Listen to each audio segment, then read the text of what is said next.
Let us see one more TET question. If the sum of two numbers is 40 and their product is 375, then those numbers are. This question can be easily solved from the options.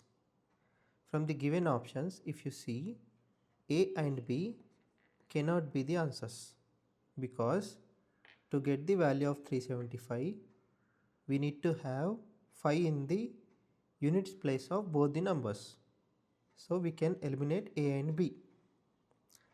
And from C and D, D cannot be the option, because 35 plus 15 is 50, but we want their sum to be 40.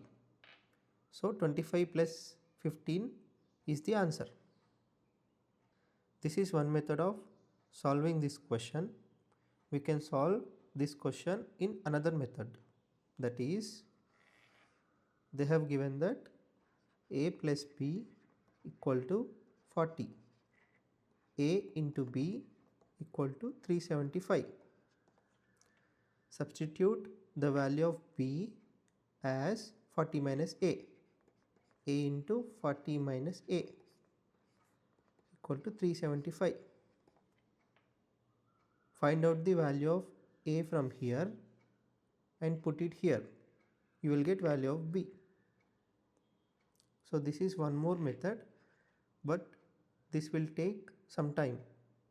If they have not given options, this is the only way to solve the problem.